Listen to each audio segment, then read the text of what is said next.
Is empathy good? Can it be bad? Can it lift a people up, a nation, a church? Can it destroy a nation? Can it destroy a church? This is a fascinating discussion I think you're really going to enjoy with Jeff Bennion and Dan Ellsworth. But before we get to this interview, I want to bring up Gospel on the Nile. That is our trip to Egypt, the cruise down the Nile, talking about the temple. You can't learn any more about the temple outside of being in the temple than going to Egypt. You're going to see the ritual embrace everywhere, the Abrahamic covenant all over the walls and pillars of the temples in Egypt. Join me and scholar Bruce Porter this September 10th through the 19th for a bucket list trip. You need to go on this. Go to quicmedia.com, go to trips and events, and scroll down to Gospel on the Nile to find out more. Here we go. All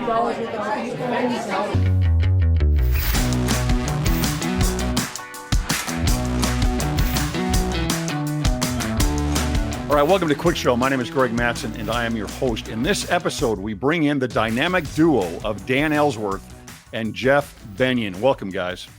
Glad to be here, Greg.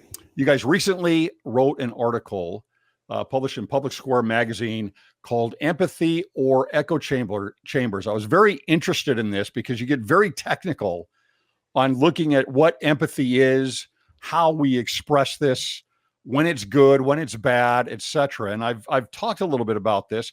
I've used the term malevolent compassion. You guys are using a couple of different terms here, misguided empathy primarily. Mm-hmm. Can we start with this as a foundation here so we can work off of this? What is empathy? What if I'm thinking of empathy, because we're in a very empathetic culture right now. What is empathy? So Jeff is the therapist, so we're going to let him answer this one. We usually, contrast empathy with sympathy. But I think empathy is an attempt to relate to the feelings of another person, the experience, their sort of subjective, phenomenological, emotional experience. And I think if we start about the good, what's good about that, we'll talk about its downsides later. But I think what's good about that is, as humans, it's really hard for us when we feel alone. When we feel, and it can be physically alone, right? Like if you're in solitary confinement or stuck on the quintessential desert island. But here, even when, I work with married couples, and sometimes one or both of them is incredibly lonely. And I think when we can feel like other people can share our experiences, can understand what we're going through, then we can feel less alone. And when we feel less alone, it gets easier. Whatever our burdens are will get easier when we feel like people get it, that we feel like other people understand and are kind of with us in going through it. And I think scripturally, we have this scripture, which also is weaponized and misused, but mourn with those that mourn and comfort those that stand in need of comfort, right? When people are mourning, when they're having difficulties, to be able to be with them in that can help us get through it. So what then, you're using the term misguided empathy. Dan, what would misguided empathy be? Misguided empathy is when someone is doing something self-destructive, or they're experiencing consequences of, embracing a lie or a delusion or some kind of a self-destructive pattern of thought or behavior. And, it hurts. One of the consequences of sin is pain.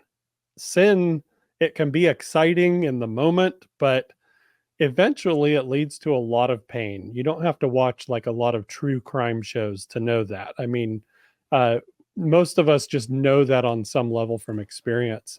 Mm-hmm. But if I sin, or if I embrace lies about the world, and I'm experiencing the discomfort and pain that results from that, and then somebody comes along and says, "Oh, I'm going to share that pain with you so that you can keep doing whatever you're doing and not feel alone in that," right?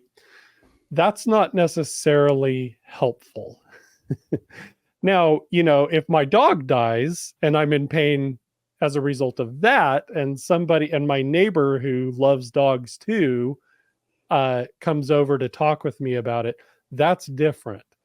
Again, if I'm doing something self-destructive and experiencing pain as a result, then it's almost kind of a pathological empathy sometimes, for somebody to come along and say, I'm going to share that with you, and you won't have to adjust your thinking. You won't have to make any course corrections or anything. I'm just going to validate whatever you're feeling. Yeah.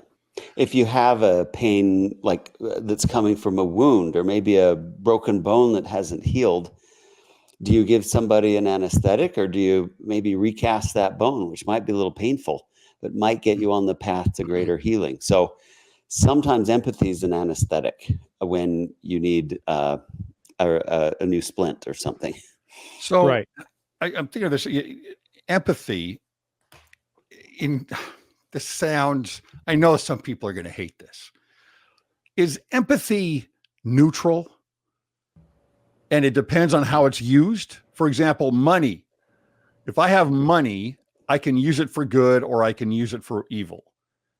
Is empathy something that can be misguided, or it can be targeted to the right place? So is empathy itself a positive value, or is it how we use it that matters? I'd say it is treated as always a positive thing. In popular culture, it is viewed, it is talked about as being, this highest of virtues. And if you lack it, you're morally defective. Right. But that's not true. I do believe that it is neutral. It's kind of like a hammer. You can build or you can destroy with a hammer in your hand, right? Empathy can be a wonderful thing as far as connecting with people when they're going through hard times and stuff like that. But it can also really be destructive. It can be terribly destructive. Well, it's like any economy, right? If I've got money in an economy, it's a tool. It has to be there. Some type of something of value has got to be there. But what am I trading that for? How am I using it? And Right. an emotional economy or a spiritual economy, right? Then I've got empathy. It's there. It's got to be there. Something has to be there for connection, for social understanding, for relationships, etc. And let's pair it with the idea of love, which there's a lot of warped definitions of love out there. I'm not sure this is a complete definition, but I like this one. The best in me seeks the best in you, or I seek your greatest good. And so, at North Star that I help co-found or whatever, sometimes I'll talk to parents when their children are making choices that are taking them away from the gospel. And they'll say, well, should I pray for them to be miserable? Should I pray for them to be happy? And my friend Becky Borden, she gave me the best answer to that, which is pray for your child to have the experiences they need to return to you, Heavenly Father. Help my child have those experiences and help me be a part of those experiences that will promote that. That may mean pain. It may not. We leave that up to God, and we let him, because he knows what we need better than any of us. And I sometimes think about that. I had a recent interview with Bruce Porter on, I think it was called something like, where did exaltation go? What happened to exaltation? That's what it was. What happened to exaltation? Like, we don't talk about it much anymore. There's this emotional world that we're starting to move into, and it's happiness, it's joy, it's affirmation, it's what do I feel all the time. I've never liked the term plan of happiness. It doesn't make any sense to me. But isn't that, that's God's work in glory, is the immortality and eternal life. That's exaltation of man. So if let me put it this way. If empathy is not necessarily charity, empathy is not necessarily the love of God. Isn't that correct? Because the love of God to me would be participating in the same work. Yeah. I want your long-term well-being. Mm-hmm. That is what is important to me. Mm-hmm. And that could be sometimes resetting the bone, as you said. Which will make you scream, right? You will yell in frustration and pain while that bone is being reset. Yeah. But it's what you need. And I know, we're not talking about just therapy, but this article Dan and I wrote has been in the hopper quite a while. And since we first submitted it, Abigail Schreier's book came out, Bad Therapy, which does talk about this kind of overly feminized or unbalanced feminized. I don't want to just say anything feminine's bad, right? But it's an unbalanced kind of feminization that I'm talking about here that is so nurturing and so unoriented to the reality principle, which Freud said came from fathers. Fathers helped their children orient to reality, and mothers were the nurturing. And as children developed, he said they needed both of them. I don't agree with a lot of Freud, but I think he got that right. And so if you have too much of that mother, we see what Abigail puts her finger on there, Miss Abigail Schreier, she's not a doctor, but where these kids now are, and not just kids, sometimes they're already adults, young adults, are afraid to go in the world, have to have their therapist or their mom call their professor if they're late to class or need a paper, right? We've oriented them outside of being able to engage and relate to reality. That's what over empathy does. And it's unlike love, which is, as you said, Greg, it's focused on this eternal perspective that goes beyond even mortality. Empathy is all about palliative feeling in the moment. And that means it can be misused. Yeah. I'm going to get back to the therapy here in just a minute, but you talk about the churches spending a lot of time on their policies about empathetic listening. Okay. That seems valuable to me, right? I'm going to listen and I do this a lot with interfaith work, for example. I mean, I can talk with someone and we'll talk right past each other. If all that matters is that I'm right, right. It's nothing gets anywhere. It's all accusations. And in that world, it's you're going to hell. And if you don't agree with me, you're toast. Right.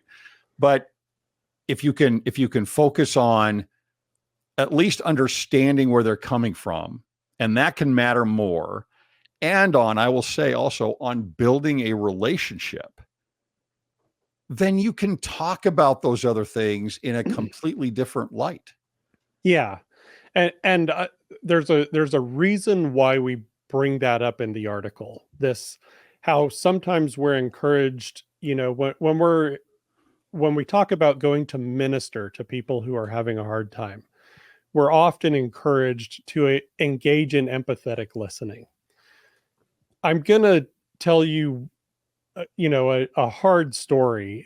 I ministered to dear friends of mine years ago who left the church. And when they left the church, their ward sent people to minister to them. And that couple led those people out of the church. Okay. The couple that was being ministered to led the ministering couple out of the church. They ended up leading several families out of the church who were sent to engage in empathetic listening. Okay. So empathetic listening obviously is not in and of itself a valuable thing if the result of that can be that you leave the church over it, right? And that is the core of what we are saying in the article is, okay, empathetic listening, there's entire podcasts devoted to empathetic listening, listening to the stories of sexual minorities in the church, what we call the LGBT community, right? And a lot of people listen to those things and they think that they are gaining knowledge. Like, oh, I know what's going on with these people. I understand these issues now. And what Jeff and I are saying in the article is, no, you don't. When you engage in empathetic listening, what you're going to receive is a person's narrative of their experience. Okay. And that narrative may or may not be true. If you have lived life long enough with even just a basic level of self-awareness, you will revise your own narratives of your life experiences over time. That is totally normal. It's what it means to grow into adulthood and maturity, right? You end up revising your narratives of your schooling and your social interactions and stuff because you see better. You're growing, you're developing, right? Now, so narratives are just a story that we tell about things that we observe and experience. And if I engage in empathetic listening, I'm going to be hearing someone's narrative that may or may not be reflective of reality. It's just a narrative. And what we're saying in the article is, if you don't do the work of actually asking questions of that narrative, you can be led into, a toxic kind of view of reality that this person might hold. It's unhealthy. It's like a computer virus. You get a computer virus, and if you load that program and run it, if you're so empathetic, you run that program, well, you've just crashed your computer, your mental whatever. Yeah, I mean, you see that you give up the LGBTQ examples. You see this so often with parents of LGBTQ individuals, especially in the church. I mean, we have the example recently of David Archuleta, right? It's like you go into a different world, and to be fair, right? Because we're not usually ahead of the outside world narrative. We're not. We're insulated in the church in many ways, and so then all of a sudden this new view is brought up, and people don't have the tools normally to work with this and to deal with it. So you see parents that, you've got a son, they've come out as gay, and it kind of blows up your worldview because of the empathy and the love, the real love that you have for that child. How do you reconcile these things and work with that? Right. To be fair, in my view, and I get a lot of feedback from this type of thing, it's an almost epidemic level of this happening. It might be time to pull up the pyramid we have. Okay. Because Dan talked about narratives, and just think about how many podcasts are have that word stories in it, right? And there's good reasons for that too. As humans, we love stories. I mean, from thousands of years ago when we'd sit around the campfire, I remember in Scouts, we'd tell ghost stories around the campfire. We love stories. And we do try to glean lessons from those stories. But what a listener, an empathic listener needs to understand is these elements in this pyramid that we have because anybody's narrative is going to be formed of these. So when someone is sharing with you their story, their experience, they have gone through this process of selecting the data, the things that a computer could see or agree on. I was going 65 miles an hour in a 40-mile-an-hour zone. A police officer pulled me over. That's data, right? But then what do you remember? Oh, the police officer pulled me over. It was so unfair because I was a certain color skin or something, right? That is now where we put the narrative in there, and that can start to color things. So, and as important as what we select, that's why that select, I think, is so important. There's so much we ignore, right? There's so much information coming in our five senses, and our brains are discarding 95, 99% of that. What do we remember? What do we focus on? And what do we choose? And here, if we want to stay on the LGBTQ example, people will say, well, I always knew I was gay. Well, how did you know you were always gay? Well, when I was young, I felt different. And I really had this hero worship for this same-sex peer when I was in first grade. And so all of that is true, I think. I mean, they're not lying about any of that. Mm-hmm. But then what are they taking and forming those narratives in the second bar you can see here, which then forms their knowledge.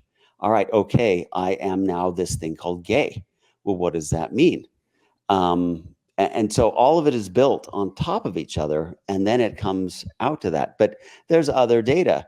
Dan, you probably didn't send our it's because I'm trans thing, did you? No, but that's a common example that we're seeing nowadays. You have these people who go online into various groups and are told that they are trans, and they actually undergo some amount of transitioning, and then they detransition and they say, wait a minute, how did I adopt that narrative? You have girls saying, I was just a tomboy. You know, why did somebody tell me I was actually a boy? Well, why did they give me that narrative of just being a tomboy, which is a totally normal human experience, right? And a lot of people feel different. And there's a lot, I've looked at first graders. There's a lot of hero worship going on there. Yeah. And again, I'm not trying to diminish the experience, because there's a lot more that goes into it. And I'm oversimplifying here, but in essence, still we build these pieces into I am, and then we get this identity label, and then it becomes reified and reinforced. Yeah. And then we tell these stories, and you hear enough of those stories, you think you're an expert. But then you find out the data, which Dan and I hammer on, we mentioned it briefly in this article.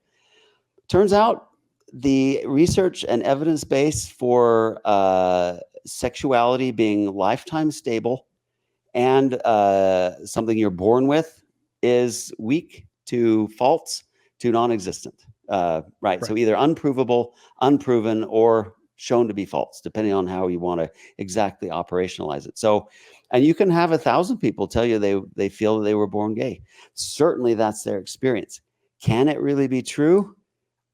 Probably not.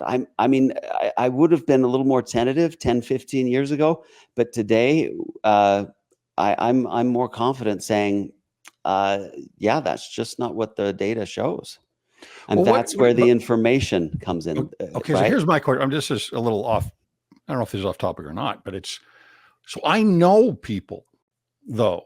I know kids, friends' kids, that from the time, especially boys, by the time they were 2 or 3 years old, it was like, okay, he seems like a gay child to me. He acts like a gay child. And it's not just a matter of just being feminine, so to speak. It's the characteristics that you would usually put around a fuller persona of a gay man, right? From a very early age, I've seen this. I mean, people I'm close to.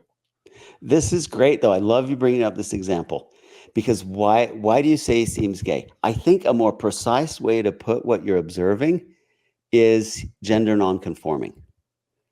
There are certain gendered norms that 2 or 3 year old boy is not conforming to. And we have noticed that this part is true. You're right about this much, Greg.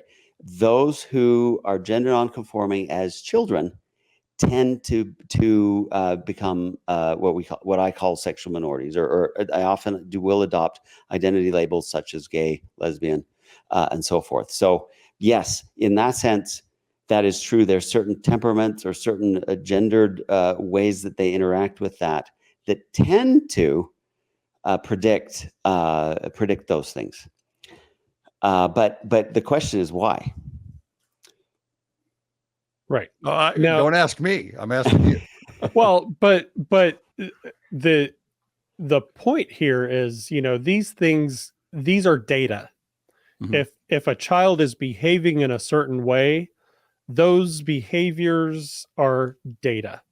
Now we tell a story about those data, and that is what we call a narrative.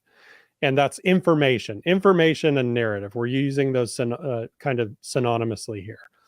But it's not necessarily the narrative that we create is not necessarily true. We haven't moved up into the area of knowledge. I brought up the example of tomboys. There are a lot of girls who, when they're young, they want to play the way that the boys play. They want to play with the toys that the boys play with. They want to play, football and these sports, right? And so if we were to automatically put onto those girls this narrative of, oh, you're actually a lesbian or you're trans or one of those other things, those are narratives. A lot of these girls who are tomboys, they, their desires and their outlook changes pretty remarkably when they enter adulthood. Mm-hmm. So that's why, we really do need to make that distinction between narratives and knowledge. Don't treat a narrative, a story that we tell about our observations and experiences, don't automatically assume that reflects knowledge, that it reflects concrete Another reality. example would be if you look at 14-year-old boys and ask them about their sexuality, there's a good quarter of them, or if not more, that say they're not sure, or I might be gay, I might be this way. You go 10 years later and you knock a zero off. It's 5%, right? It's an order of magnitude less. So what if we froze all of those 14-year-old boys that are unsure and said all of them are gay, right? We're now in the process of creating a reality through what you might call a self-fulfilling prophecy. Too. Well, I mean, look at Gen Z. I mean, you've seen this grow. I mean, 2 years ago, it was that 20% of all Gen Zs stated that they were non-binary. Or LGBT. Right? Now it's 30% plus. This is in 2 more years. Not all of them were born that way.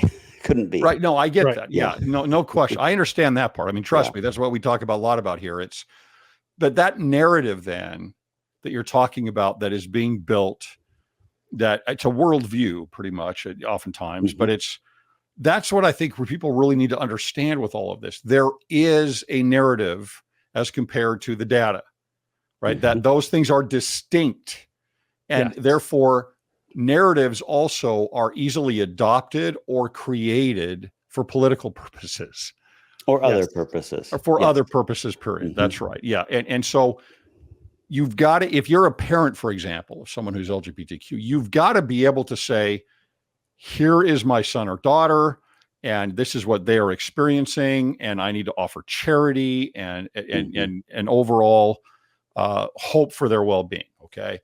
Secondarily, you've got to be able to parse this out and say, okay, there's also an agenda and storylines and narratives that exist in our culture that have become more and more pervasive. That is not concerned with the well-being of your child. In fact, is not maybe actively hostile.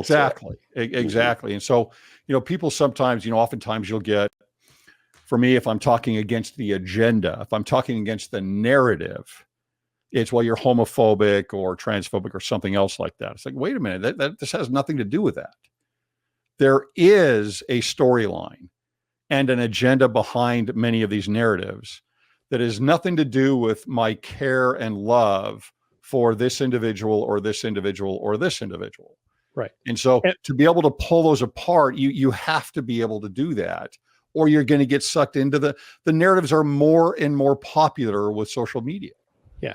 And if all you have in your toolbox is empathy, if that's all you have, then you are going to meet with, a kid in your ward who says, I identify as ZZer and I think I'm a dog, right? I'm a furry, or, and you're going to be like, okay, I feel so much compassion and empathy that, you are really an animal and not a human being. You're going to end up adopting delusions because all you have is empathy. You're not actually applying some critical thinking and saying, okay, what's really going on here? And this kid has these data points. Well, maybe they've been, watching too many cartoons and playing video games where they're an animal, right? Mm-hmm. Things like that. And they just have not had a healthy kind of differentiation between their play activities and their identity. If all you have is empathy, you're not going to ask those kinds of questions, and you will actually contribute to somebody's downward spiral in a lot of cases. So empathy again on its own is, you're saying it's not enough. You can't just have empathy. It is not a positive or a negative, other than it's a stepping stone to build relationships and to have society if we choose to use it that way. Right. You need to bring empathy in. So another big point of our article is empathy needs to be brought in alignment with knowledge. Knowledge comes from asking good questions. Knowledge comes from, really, like I said, asking those questions. What is really going on here? Looking past your empathy sometimes and saying, okay, if I only express approval and affirmation and validation toward this person, am I contributing to some really harmful delusions that they've adopted, right? So you have to do that work of acquiring knowledge. Now, another one of the graphics that we produced for this article is a quad chart of empathy and knowledge. And what we're showing here is you have these arrows where as you increase in knowledge, you move, in one direction in the chart. As you increase in empathy, you move upwards.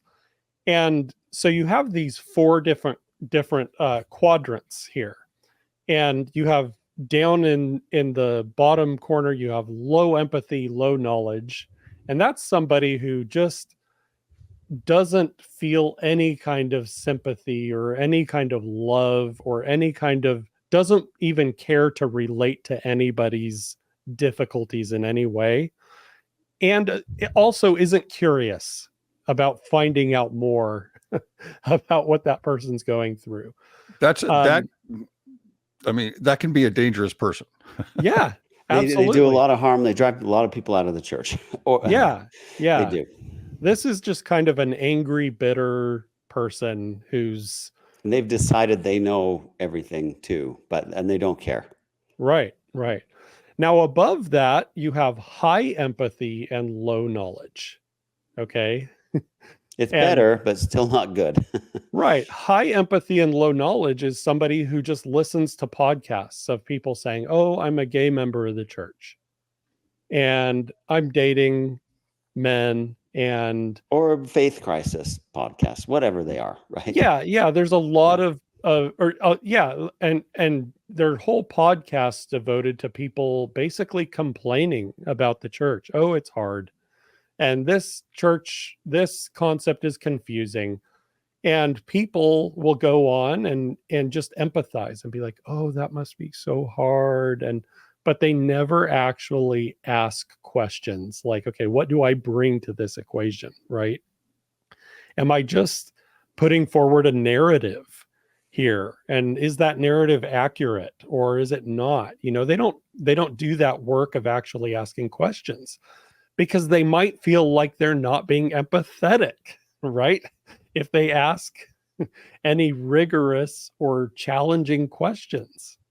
And there are a lot of podcasts and a lot of books and a lot of articles that are in that, in that quadrant of high empathy and low knowledge. Very, very popular. That is a very popular quadrant. Okay. Now let's go down. There's another one of the lower quadrants is low empathy and high knowledge. And that's where I just have all the facts, but I'm not interested in the human dimension. I'm not interested in like actually giving somebody a hug, right? When they're going through a hard time. I can recite facts to somebody, but I don't care about their actual story. You might be a teacher rather than a minister. Right, example. right. Yeah. Here. And do people really need teaching? Yeah. Now I'm just going to be really blunt and honest with you.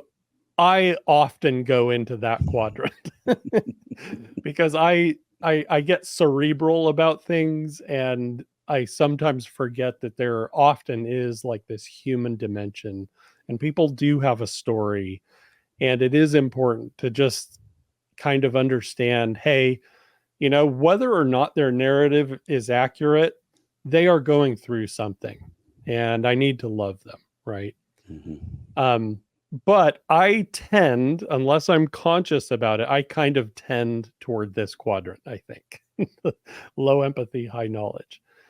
Now, what Jeff and I... And sometimes we'll rebel because empathy can be weaponized or used to manipulate. Correct. Right? Yes. Emotionally and spiritually manipulate people. Sorry, Dan, I interrupted you. No, I think you're making a good point. Like sometimes I'll get angry at, activists in the church.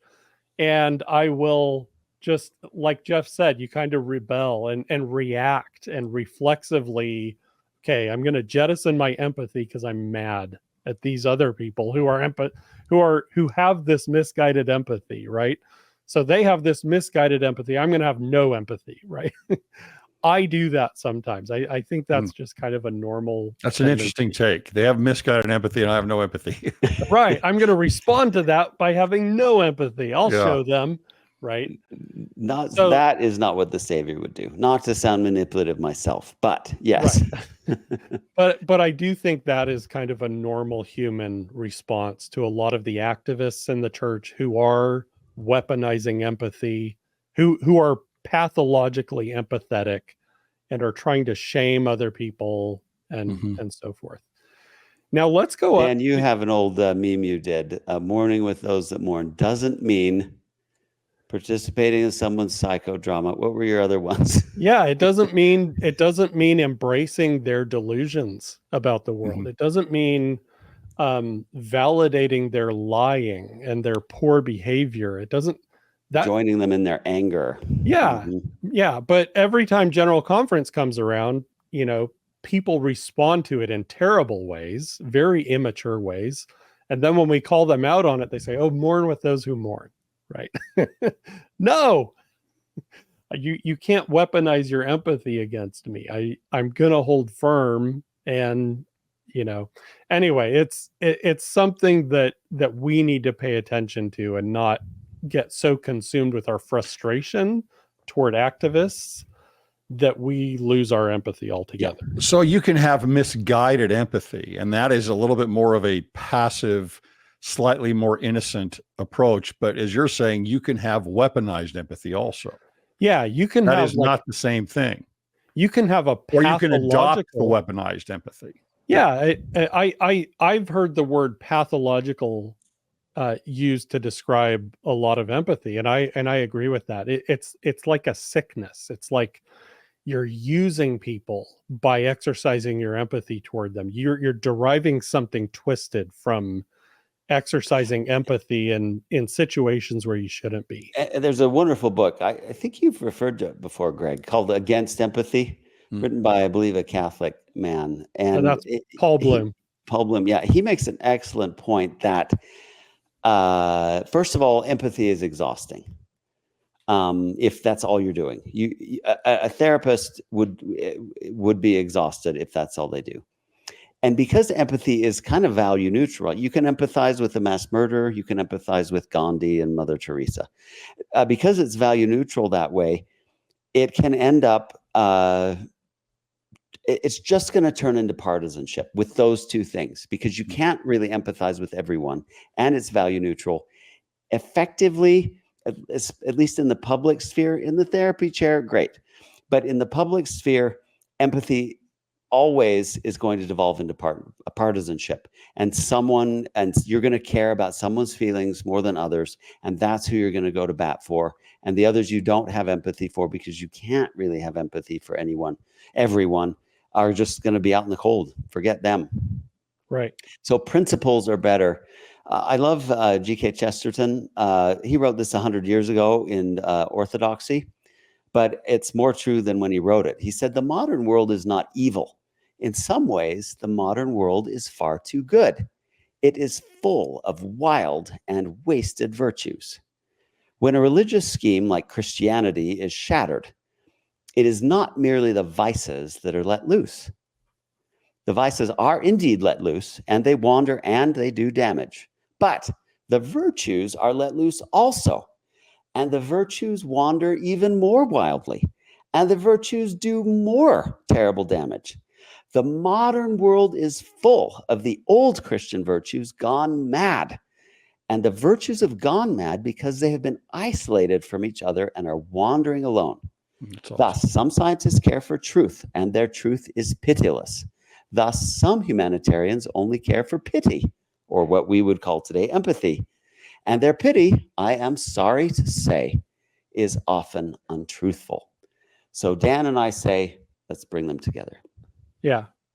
And that's what we see up in this top right quadrant: high empathy, high knowledge. One of the great frustrations with the leadership of the church these days is that you have a lot of people who do have this toxic empathy, and they want church leaders to adopt that and forget about knowledge, forget about grounding empathy in reality, in facts. Commandments. Right? Yeah, and commandments.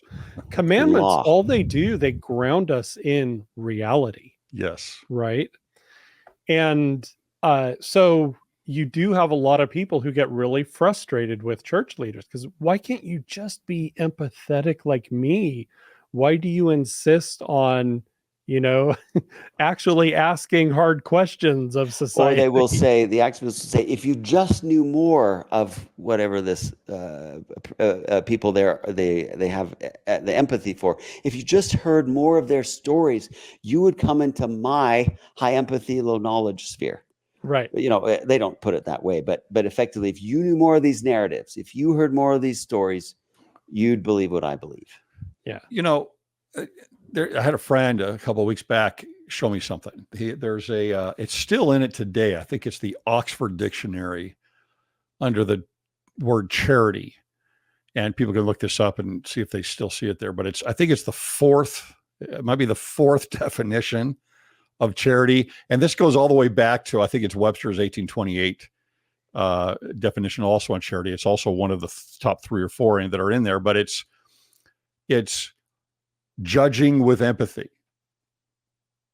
And I thought that was so profound. It's like, you can't really have charity without justice. Justice is that part that grounds us in reality. Yeah. Justice is there are consequences to choices. And this idea of judging with empathy, in other words, you're going through what they go through, you're mourning with what they mourn through, but you're grounded in an understanding of right and wrong. Yeah. And their eternal well-being. And it's what you're explaining to me is kind of that same thing, right? It's that mercy and justice. And where mercy just goes all the way up to the top and pretty much just wants to get rid of justice. Right. And all there is an abundancy of mercy. And it's like, that's not God. That is half of God. And it just doesn't work. So one thing that Jeff and I can say with a high degree of confidence, and I think this claim rises to the level of knowledge, is that the leadership of the church, and I'm talking about the quorum of the 12 apostles, the first presidency, the general officers of the church, they have very good sources of knowledge about so many different things. And they have so many interactions with people, for example, who are living as sexual minorities in the church. They have just a vast amount of knowledge. They study these issues. They interact with people. They know people's stories. They can tell the difference between actual facts versus narratives, right? So they are in that high knowledge quadrant. And they also have high empathy.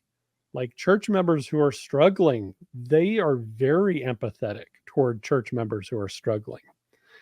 And once again, a lot of people get frustrated with the leadership of the church. If you are a low empathy, high knowledge person, you're going to jump for joy anytime church leaders lay down some knowledge, some difficult knowledge, right? But you're going to have a hard time when they express empathy because you don't have that. When they talk about the importance of just welcoming people who may not have it all together quite yet, right? Into our church buildings. So they are in that quadrant. And if you are not in that quadrant with them of high knowledge, high empathy, you're going to be constantly frustrated with them. You are going to be constantly frustrated by what you see from the leadership of the church if you are not in the same quadrant as they are. You have here a quote from Scott Peck, Scott Peck, about epistemic closure. I'm going to read that real quick, and then I want you to expound on it. Jeff, you can answer first, right? It says, what happens when one has striven long and hard to develop a working view of the world, a seemingly useful, workable map, and then this goes back to our narratives, and then is confronted with new information suggesting that that view is wrong and the map needs to be largely redrawn? Again, this is an example for a parent, for example, of a son that comes out as gay, for example. The painful effort, he continues, required seems frightening, almost overwhelming. What we do more often than not, and usually unconsciously, is to ignore the new information. Often this act of ignoring is much more than passive. We may denounce the new information as false, dangerous, heretical, the work of the devil. We may actually crusade against it and even attempt to manipulate the world so as to make it conform to our view or our narrative of reality. Rather than try to change the map, an individual may try to destroy the new reality. Sadly, such a person may expend much more energy ultimately in defending an outmoded view of the world than would have been required to revise and correct it in the first place. Now, this, close quote there, this also applies. This is why things are so difficult, I think, for members of the church, because we talk about orthodoxy, but within that orthodoxy, there is not perfection also, right? Or completeness. There is new data. There is new information that says, wait a minute here, you can't be stagnant. We're always in the process of creation, but we want order going through the chaos. We don't want chaos going through the chaos as we create as we create, right? So there are issues where I think we need to look at things differently, but epistemic closure, is this example something where these narratives are so strong out there of, for me anyway, I see these as kind of like the mists of darkness in Lehi's vision, right? These are the mists of darkness. It's the narratives, it's the ideologies that have a little bit of light in them. That's why they're a mist. Yeah. Or a little empathy in them, right? Yes. And so that's what kind of pulls us away. Jeff? Yeah. Well, I first want to say this hurts. This hurts a lot to have these challenged this way. It is not enjoyable. And it's also easier to spot someone else's epistemic closure than your own.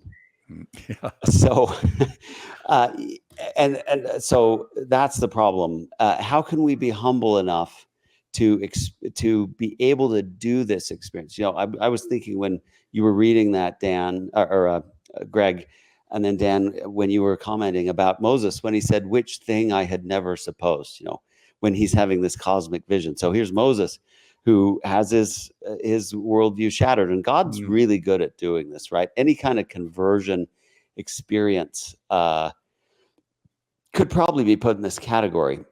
So when we're trying to help people, first of all, we better be darn sure we're in the high knowledge, high empathy quadrant. And secondly, I don't think you can just say, well, you're wrong, right? I don't think that goes over well. Mhm. And so how do you address epistemic closure? And what's hard about it is it's hard to do that. How do you get in? You have to come in sideways. And these maps and territories are an interesting distinction that I will sometimes use in therapy. For example, someone will say, well, I'm gay or I'm bisexual, or I see a lot of clients now who are anxious because they don't know what identity label to adopt. And so I will say, okay, well, if gay or bisexual, asexual, or sapient, there's these new ones too now, polyromantic, aromantic. So I say, is that like, and I think about back to when I was 9 or 10 years old and I went on my first plane ride. And I remember we were flying to Los Angeles to go to Disneyland. And when the pilot got on the plane and said, hey, we're headed into Nevada, I looked down and there's no line there, right? There's no line marking Nevada and Utah and Nevada and California. It's not there. There's no lines. I'd seen those maps and they're sure on the map. So whereas what you can see is rivers and lakes and mountains and deserts and forests, you can see all of those. So I will sometimes say to people, is this identity label you've adopted, is it a forest or a lake, or is it a line on the map? And all of them have said it's a line on a map. And I'm not saying that line isn't important, right? War is being fought in Ukraine and in Gaza right now over those lines. So those lines are important, but they exist in a way that's different than the forest and the mountain and the lake does. It's good to make those distinctions. Sometimes when people start thinking on those levels, then you can say, all right, well, we do, with our internal maps, we do have some autonomy. We do have some agency, right? You do feel, your feelings are your feelings, and those you can't just turn off with a switch. Absolutely. But how you conceptualize them, the higher up you get on that pyramid that we have, the more your agency can and should be employed, and the more control you have there. Dan, what did I leave out? No, I think what you've said is great. It's epistemic closure is a hard thing. That's when your mind is just shut off to new information. But when God tells us in scripture, my ways are not your ways, he's not saying that nothing is concrete. You can't hold on to anything. He's not saying that. He's just saying, you know what? Be prepared to update your mental models of things from time to time. All three of us on this program have lived long enough to see a lot of evolution in how we do things in the church. But we do see a core that has been the same since I was born, right? I'm old enough to remember when you went to the church building twice on a Sunday. Mm-hmm. Like that used to be a thing when I was very small, right? But I never remember a time when we didn't believe in the Book of Mormon, in the reality of Jesus Christ, in the reality of temples and our temple and family history work. Those things are just kind of core constants. But anyway, that's kind of a tangent, but epistemic closure, there is a healthy kind of understanding that, hey, I don't always see the whole picture all the time. So I need to be open to revising my mental models of things along the way without throwing baby out with bathwater, right? Yeah, it's you also bring up Carl Jung, who I like quite a bit. And you do too. He kind of goes over the same idea of moving on to something else. And it's not easy. He puts he calls it individuation, but yeah, he uses a metaphor that you put in here, which is a little more it more describes the difficulty. Yes. This is like, he calls it the crucifixion of the ego. Yeah. It's painful. It is. How do you let go when you let go of truths you thought were truths? Yeah. Or you let go of a worldview that seemed so important to you that you lived by. You are, in a sense, sacrificing a part of yourself. Yeah. a part of your mind anyway. Mm-hmm. Right. And But that's why also, again, that's a conversion process, or it's a growth process, Mm-hmm. which like the talk of the current bush, for example, it's you're going through a process that is not, it's not all happiness. right. That's not the point of it. Right. And so is God empathetic with us, right? There you go. Right. But so Yeah. I'll just say 10 years ago, the way that I lived the gospel, the way that I thought about gospel concepts was very different from how I do now. Very different.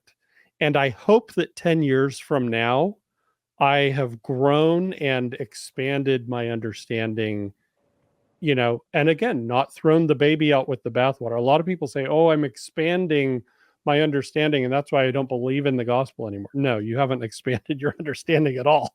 You've just thrown it away. That's not what it means to be open-minded or open-hearted. But just having there's a point where you're so rigid in your thinking that you break with any new information. Mm-hmm. And then the other extreme is you're just this wet noodle, and you can't hold fall apart with you always give in, you never hold firm on anything. But there's this in between where you're kind of flexible and resilient and patient and willing to work through things and get serious about them. And that's how you get to that knowledge. The governing councils of the Church of Jesus Christ of Latter-day Saints are designed to make that happen at church headquarters, right? Where you bring these personalities together in councils, and they have different views. And if they are too flexible, the councils will implode. Well, they don't, because they're not too inflexible, and they're also not too flexible. They come together, they have serious discussions, but amazing things happen, and they don't throw away the gospel because they have disagreements sometimes. Wait a minute, Dan, are you saying that the 15 don't all agree on everything all the time immediately? They're not all just one body immediately? They do not. There's so much value in the fact that they come with diverse, mental models of the gospel and the best things to do in various situations in the church. There's so much value in that. Yeah. And this process, I think Dan sketched it out really well. And I think of two examples, a personal one and a theological one. So let's take the theological one. So baptisms for the dead. When this doctrine was restored and revealed by Joseph Smith, it did not change the core doctrine that Jesus said you have to be baptized. Everybody must pass through this gate or they will be damned. The doctrine of the baptisms for the dead does not subvert that. It does not contradict that. It does not say, well, Jesus wasn't serious, or that was a little too harsh. No, the doctrine of baptisms for the dead says, no, absolutely that's true, but there's a more expansive way that can be accomplished. It doesn't undermine the truth. It, in fact, affirms it, but then expands it in these ways, so we don't have to have a theology that says if you get hit by the car on the way to the church, you're damned to hell forever, right? There's still room for that. So doing this, the truths, the actual truths, we don't have to be afraid, right? Jesus was still resurrected. Jesus still died for our sins, and whatever truths we're going to come to are not going to contradict that. We don't have to fear that, but it may add some deeper understanding and probably deeper appreciation for those things, of the scope and scale of it. Another example, I think, I was right after I graduated from high school, I went to BYU before my mission, and I don't know if you guys know this, but they probably have the best, and certainly the best organized collection of anti-Mormon literature. So somewhat foolishly and definitely naively, I'm like, well, this case seems pretty good for me for the gospel. What do people say against it? Well, it turns out a whole lot, right? as you both know, and our audience does. But one of the first things I read was Joseph Smith drinking in a tavern, drinking alcohol after the revelation on the word of wisdom, right? So all of a sudden, I'm like, oh my gosh, the prophet did not follow the word of wisdom. What do I do here, right? Here's a new fact. Now, was it really a fact? That's hard in this day of the internet. It seems like it was, but now I have an even greater appreciation for historiography and sources and methods and all that stuff. But it appears he did, and furthermore, Brigham Young liked to chew snuff. So, what do we do with that? This does kind of necessitate a more sophisticated idea about what it means to be a leader of the church, what it means to be God's maybe anointed prophet, seer, and revelator. I still believe Joseph Smith was and is a prophet of God, chosen to lead the restoration. But I don't believe I can say those same words that I would have said at 18, but they mean each of those words, a chosen prophet, lead, mean more. Because you're a grown-up now. Yeah. Yeah. So a couple things I want to get to before we finish off here. Going back here to, I want to make sure that we get this graph in here and look at this, because we didn't finish all the way through. What you're moving from data, great. We need to gather the right data, by the way, real data. Yes. Then we can move up into information, which you are comparing to a narrative. So this is where we start to form a worldview, so to speak, or at least an umbrella, 30,000 foot level, so to speak, of something specific, right? We're telling a story. We're telling a story of what it is. And then you're going to be willing to test it. That's the next level. Yeah. Okay. Determine and then so the validity, knowledge, corroborate and determine validity. Yeah. Okay. So from there, we use the intelligence analysts, right? Are you going to be able to predict the Iraq War or India testing a nuclear weapon or 9/11, right? What enables you to be a good intel analyst as a human being? Yeah, looking back at that, were there really weapons of mass destruction? Right. Yes. So they created narratives based on data, and those narratives, a lot of them turned out to not be correct. Their sources were saying certain things, and I think it's true those sources said certain things, but those sources were given more weight than other sources that were saying other things. It comes down a lot of the time to that select step all the way at the bottom. Right. Because there's so much raw intel. What do you do? Nobody's going to get that right. So that's where you take your narratives and then you're going to test them. You're going to look, are they valid? How would I know this was not valid? So the knowledge then becomes tested information. Mm-hmm. Is that right? Yep. And you're continually willing to do that. Yeah. And then the wisdom, then you've got value judgments and weighing contraries and questions of ultimate, what is that? Good. Ultimate questions good. Yeah. Ultimate good, okay, right. Yeah, the question of the good. This may be true, but is it useful to mention right now? Right. Everybody knows that guy who's actually, I'm often that guy, but I shouldn't be, right? Is it always useful to impart that knowledge in all ways and times? Right. Or how do you use it? Yes, exactly. Right. Mm-hmm. And not quite. And honestly, I mean, beyond that, I think that, as you say, value judgments, if you have a value judgment, you have to have at least two values.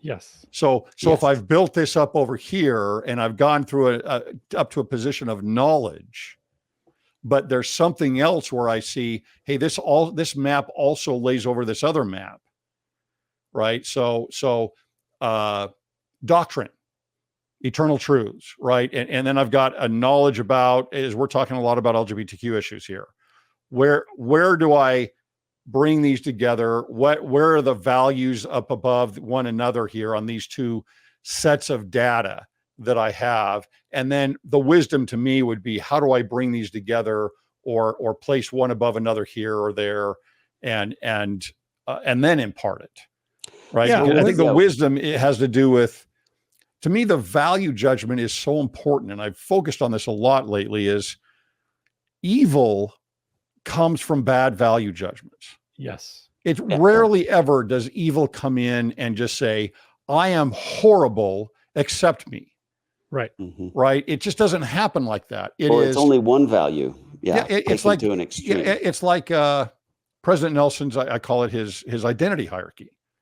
Right. Today, you have so much with identitarianism and identity politics that take these labels and identities that are true, or at least some are true. I mean, let's just call it race, useful. first of all. Yes. Yeah. And I take race and I put it above those three identities that he goes over of child of God, child of the covenant, and disciple of Christ. And it inflates the importance of this. And all of a sudden, this value is raised up above those others. That's destructive, not to an individual, just to an individual, but to a society.